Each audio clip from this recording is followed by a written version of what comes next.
verify the ARP table, right? So now I'll share my content first.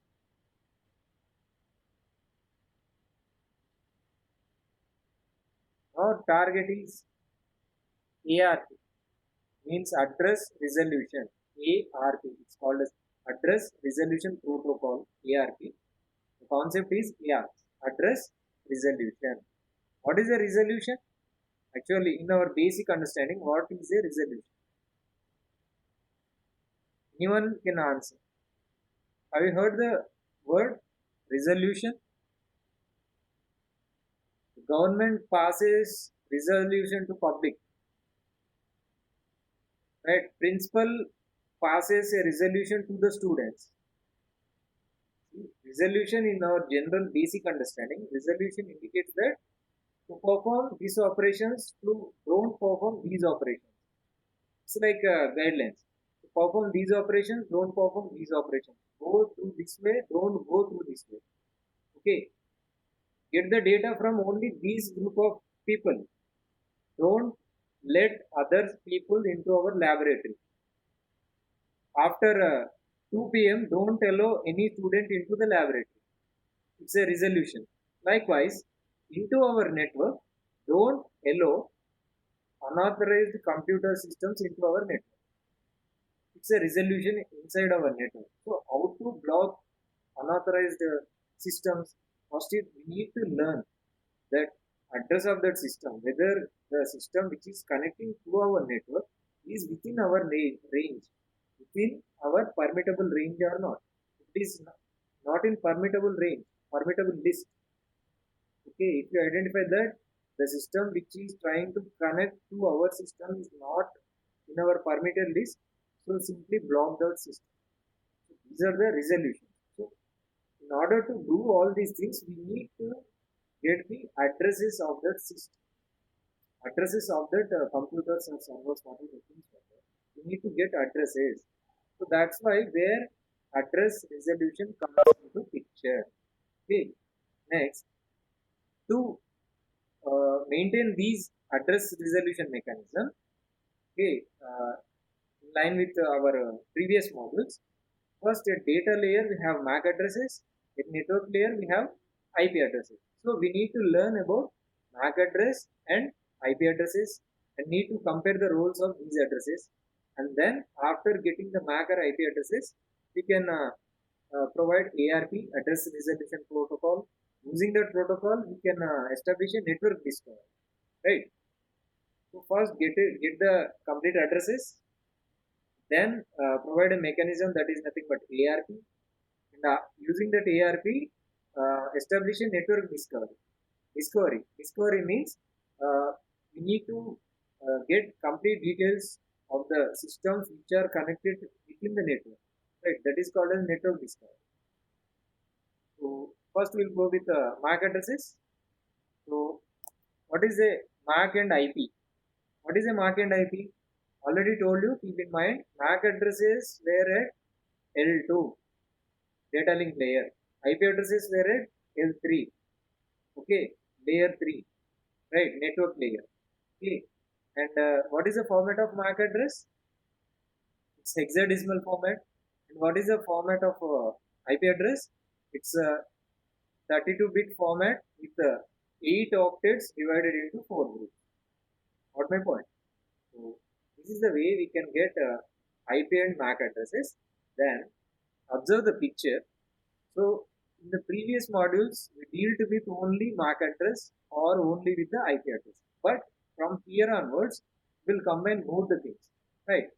We'll combine both the things, destination, MAC addresses and IP addresses, because using this combination, we will transfer the data to the upper or lower layer layers.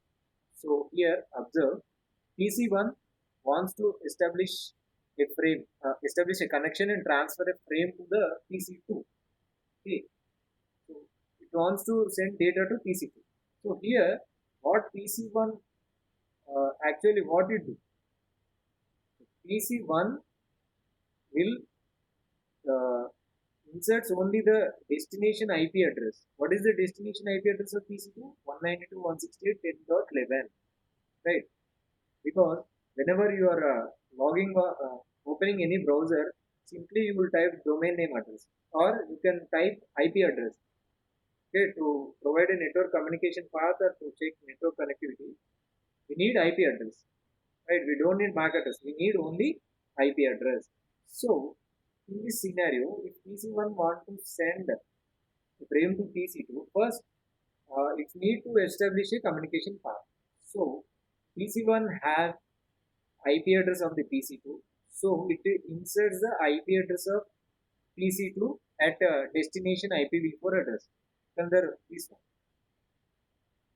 one, destination IP address. And then what is the source IP address? Source IP address is PC1. And what is the source MAC address? This is the source MAC address. And what is the destination MAC address? How PC1 knows the destination MAC address? So here switch maintains some table, cam table. In that cam table we have ports, and whatever the ports were there, to that ports MAC addresses were listed. From that, so NIC network interface card learns the MAC address, it gets the MAC address of the remote local host system. So in that way, it will get this MAC address, and it will store the MAC address, and then this complete frame or log is sent through the network. This is the way an IP and MAC is designed. Next, so this is the example for local network. Observe why I am again and again mentioning a local network. If the networking device is switch, to the switch, if the end devices are connected, that type of network is called as LAN, local area network. So in local area network, switch has a capability to work at a data link layer, so that it can give the pass the MAC addresses, right? Next, what happens if I want to send data to the system? The destination network is a remote network. So this is the scenario. Observe, same PC1 wants to send a data to PC2. PC2 is at some different network. Okay, this is one network. This is another network. These two networks were connected using two routers. Not a single router, two routers. So what happens? So if PC1 wants to send data to PC2, PC1 knows only the IP address of the PC2, right? So IP address, destination IP address is written over here. And then what is the source IP address? PC1 IP address is the source IP address. Destination MAC, what is the destination MAC? PC1 MAC is the source MAC, first source MAC. PC1 MAC address is the source MAC address, and then destination MAC address. Coming to the destination MAC address, how a PC1 get the MAC address of the PC2. So these two devices were on different networks. So PC1 cannot establish direct point-to-point path or establish connection directly. So here the frames to be transferred between different devices. In order to send this data to PC2, first PC1 will transfer this data to R1, and from here R1 transfer this data to R2, and then R2 transfer the data to PC2. So these are the number of steps happening over here. So in this process, in order to make communication with remote system, what is the first device? First device, right, which is connected to the remote network. Okay, the device which is connected to the remote network.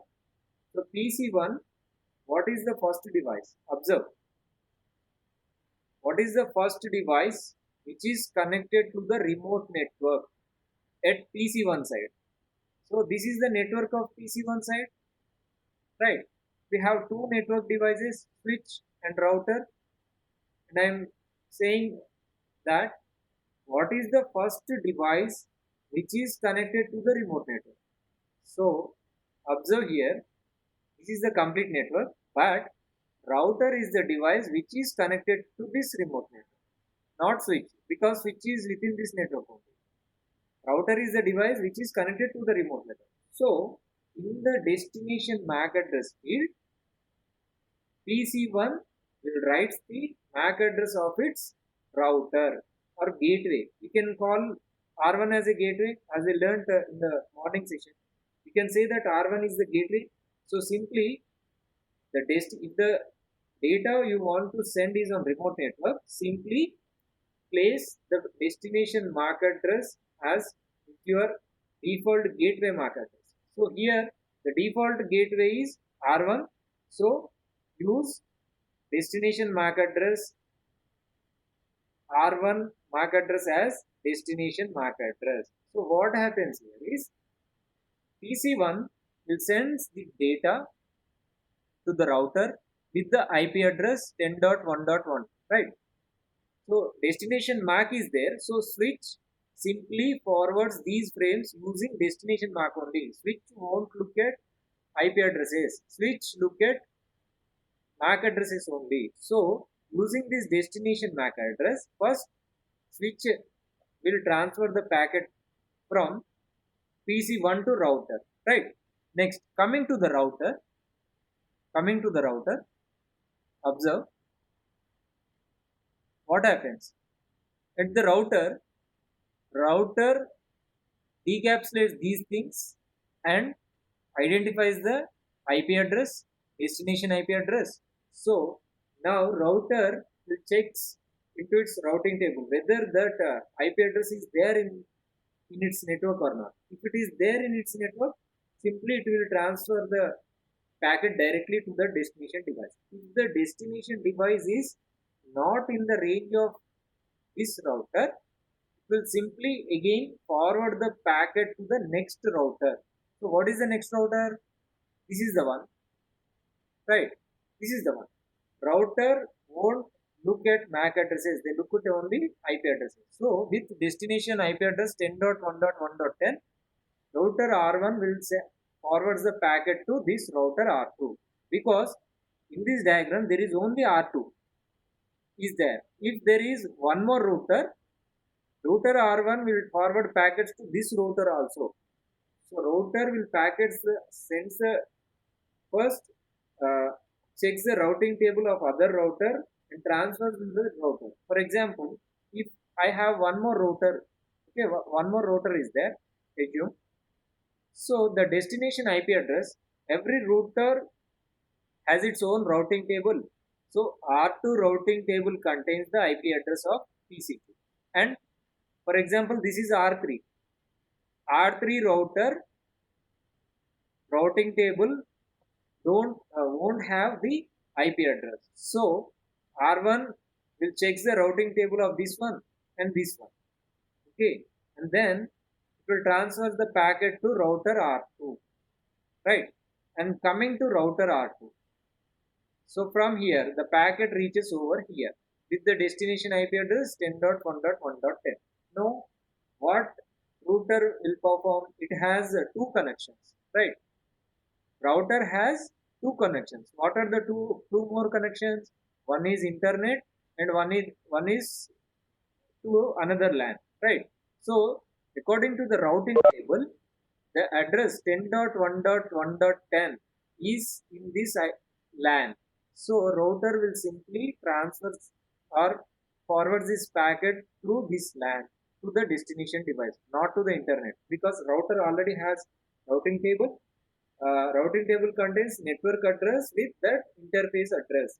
So router learns that the destination network 10.1.1.0 is on interface Z0.0 by 0 by 0. So router R2 simply forwards this packet through this network. After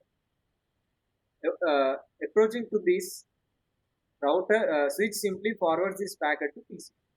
This is the basic mechanism in transmitting the packet from one frame to one device to another in remote networks, right? So we are given with a packet tracer activity, identify MAC and IP address in PDU. Identify MAC and IP address in PDU. So I'll simply show you for your better understanding.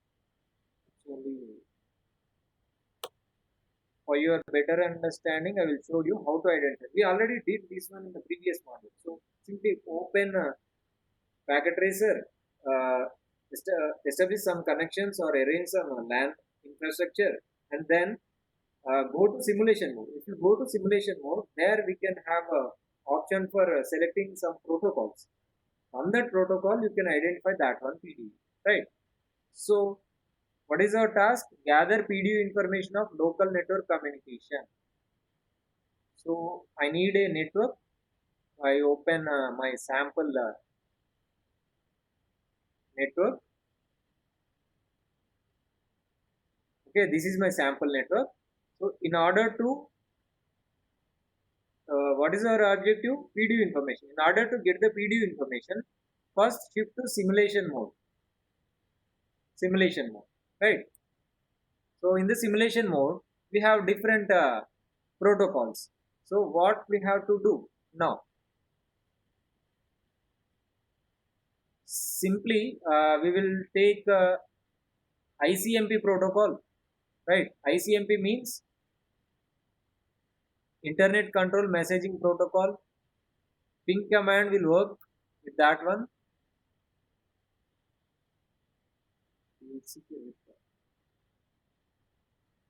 Where is that one? YouTube.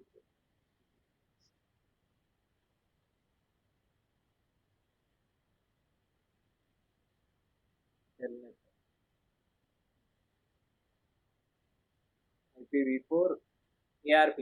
So we'll simply take ARP. We are doing our ARP now. So take ARP example, right?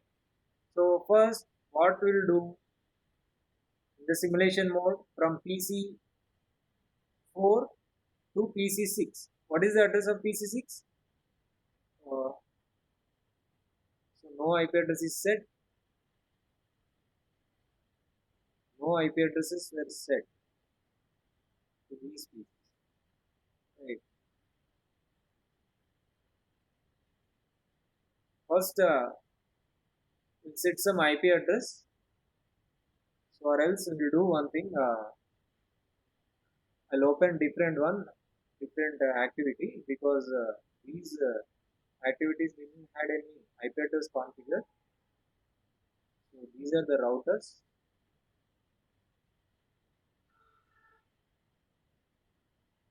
I'll open this activity. Okay, this activity contains the already configured IP addresses.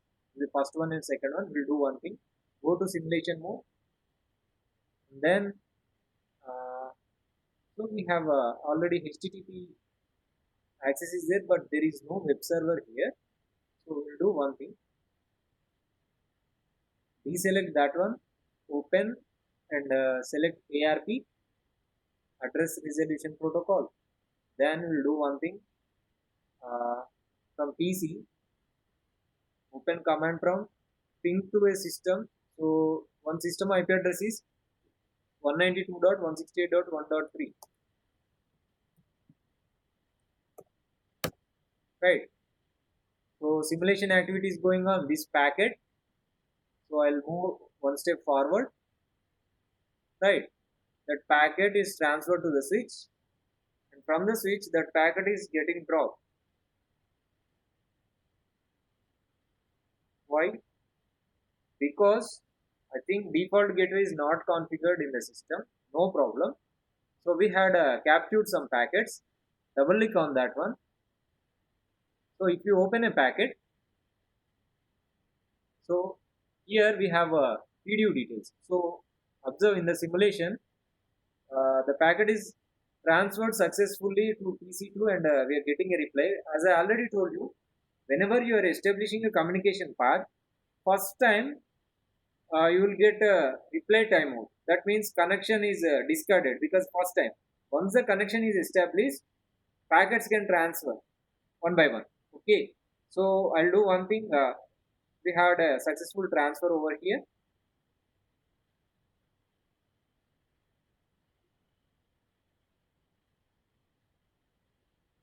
Yeah. I'll open PDU.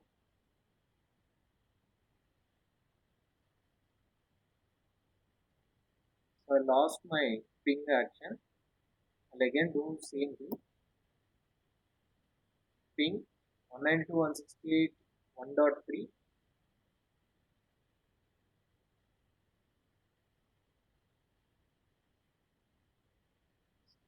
Getting hanged.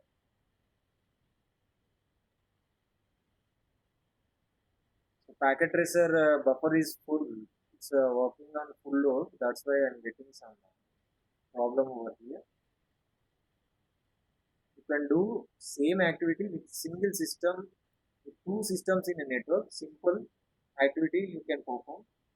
That means ping into a system, open that one, and after getting the details in the event list, select any packet, you get some PDU information, and simply observe that PDU information. That is the main objective you have to perform. Okay. So actually, I did some other assignment in this one. Logging web access like this, advanced configurations I had done. That's why this activity is taking a more amount of memory. That's why I'm not getting any output at this moment. So basically, that is the way you can observe the PDU, protocol data unit. You can observe inbound and outbound. Next, we'll move to ARP. Okay, what is ARP? We already learned that ARP is an address resolution protocol. So here, observe the diagram. The diagram contains all the information you need. So PC1, I need to send information to 192.168.1.7. So first PC, first PC 192.168.1.5 PC wants to send some information to 192.168.1.7.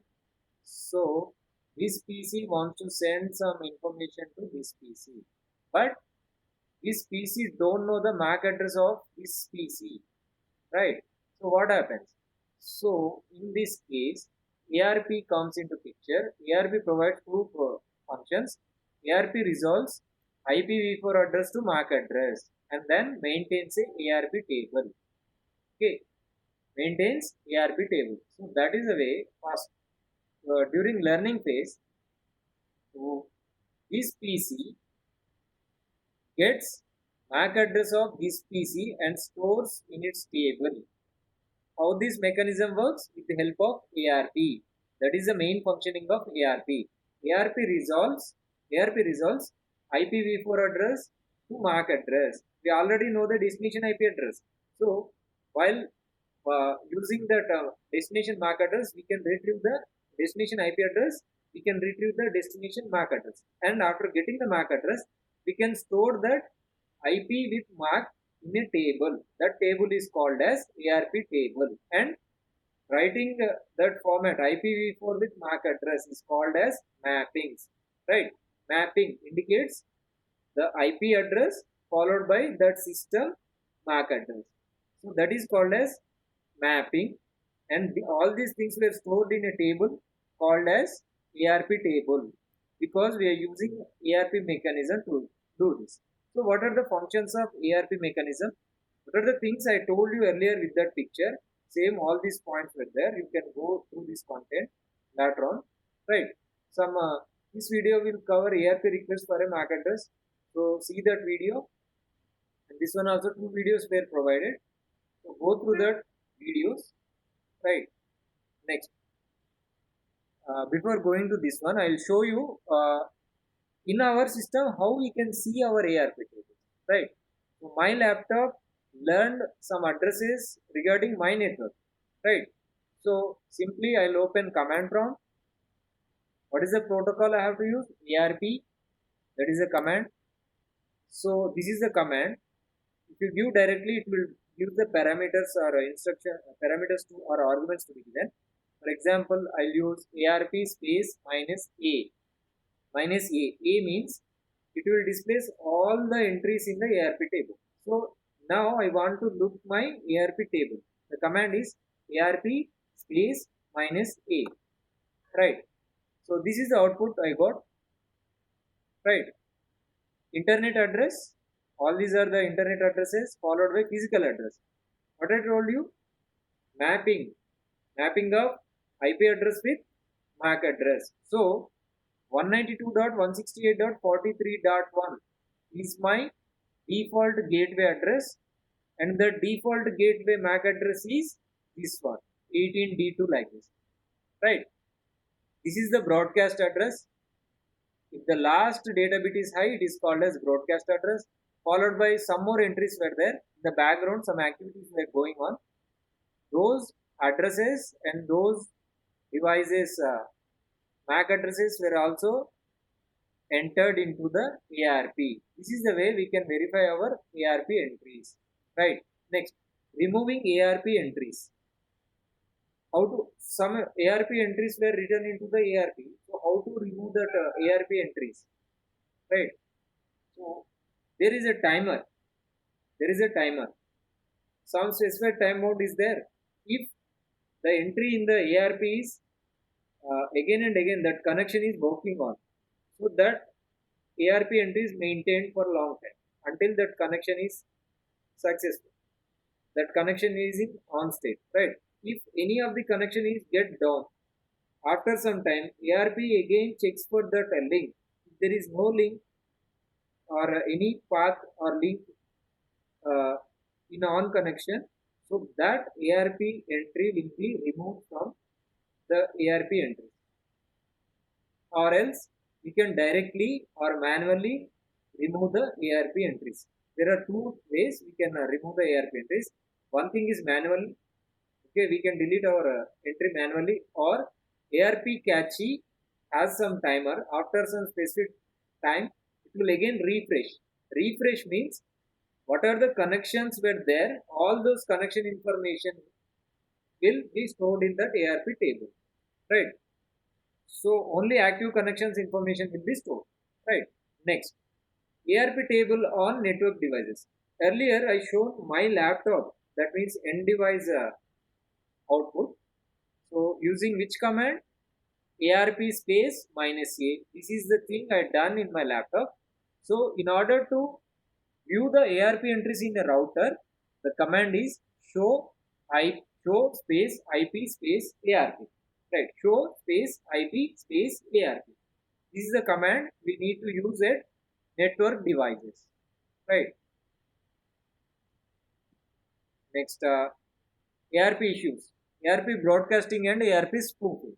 As I told you earlier, so there is a chance of attackers or intruders who can spoof the ARP.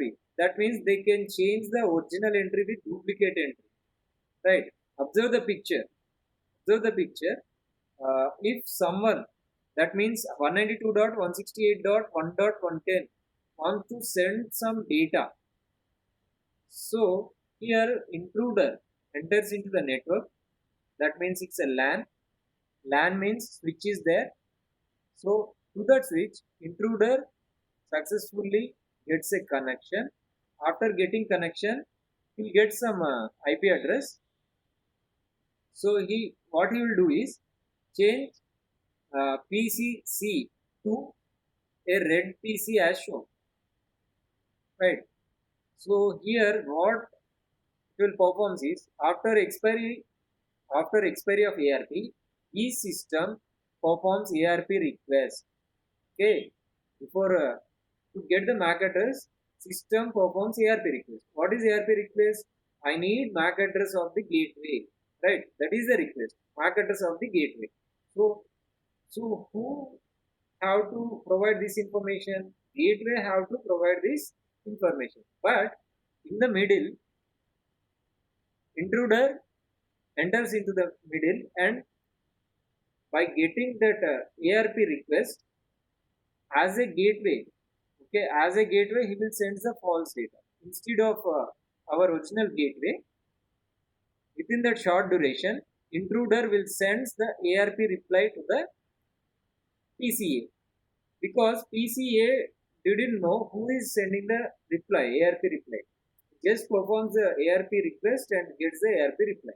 But PCA don't know who is giving that reply. Right? Intruder, what he performs is he will send false information. Okay. Instead of original address, he will divert it. it will divert the network, right? This is the basic issues with ARP broadcasting. The spoofing attack will be there. That type of attack is also called as ARP poisoning, right? ARP poisoning attack. So intruder will do this ARP poisoning attack. So examining the ARP table in the packet tracer, we have to examine the ARP table, switch MAC table, and ARP processing remote communication. Already shown you ARP.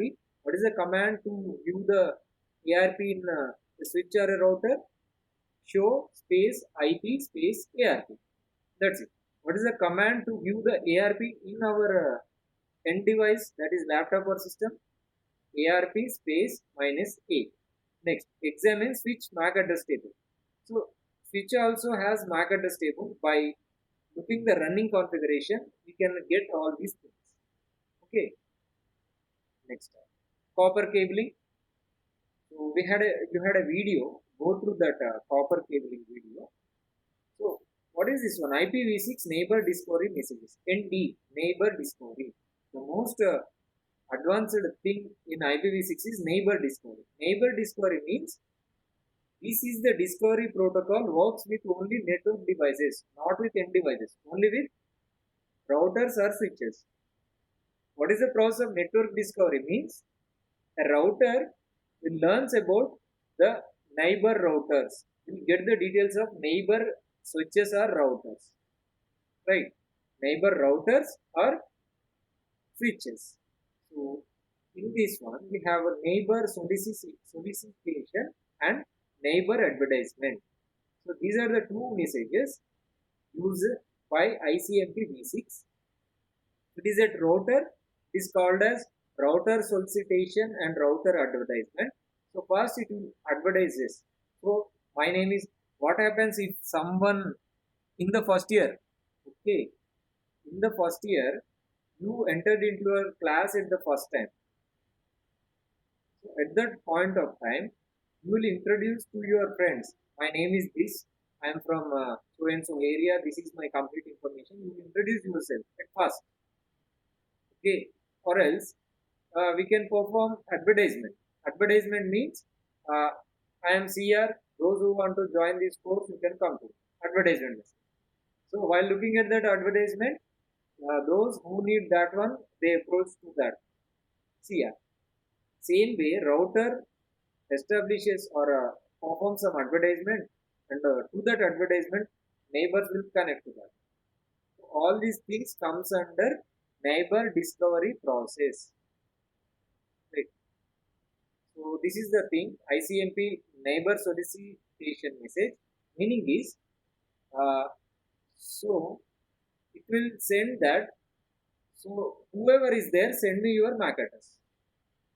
While getting a solicitation message, the device which gets that message simply acknowledge that one and gives their MAC address to them, to the requester. This is the way the MAC address will be shared inside network, right? So IPv6 packet tracer activity, it won't do anything with these things. With this, our module is finished. But all these things, when you perform practical activities, you can get all these things easily. With the theory part, you may get some confusion. What is the ARP? What is this IP address, MAC address? What is binding? What is this mappings? What is router table? What is switch cam table? What is ARP table? So many tables like that. Routing table, switch cam table, ARP table, routing entries. What are all these things? Once you enter into the packet tracer activity, you get to know all these things easily, because while taking the session, I am providing you with my own example. I am assuming my own IP address. So in the packet tracer, you can assume your own IP addresses. You can assume and place your own IP addresses. You can design your own network. You can configure your router with your IP address. You can configure your devices with your IP address, your assumed IP address, so that you will get easily while looking at the simulation mode. while opening the PDU, protocol data unit, while observing the things in that one, you will easily know, oh, this is my source address, this is my MAC address, and this is source IP address, this is my destination IP address. All these things you will get to know easily when you perform your own activity, right? So with this, our module is finished. Next module is router configuration. Router configuration is similar to switch configuration. You already did switch configuration, right? But major difference between switch and router is already told you in the morning session. Switch works with MAC addresses, router works with IP addresses. So in the router, we will write or configure IP addresses to the interface. We will configure route.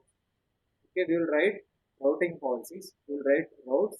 We will establish network discovery process. Okay. Next, we will check the routing table entries. Make our router as a gateway so that different computers can connect to remote network. So, in order to make gateway, we need to configure router as a gateway. All these things will be covered in the next module.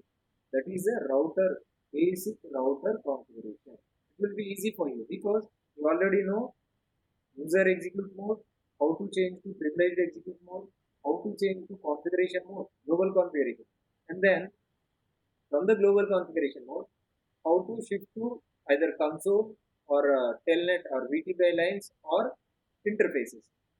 And entering into the interface, you can write your own IP address with no shutdown option, and then exit back and check your running configuration.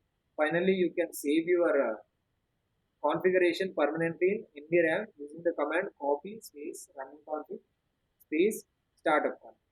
So same activities will perform in the router configuration, basic router configuration. Okay, so with this I'll wind up this session. You can exit from the session.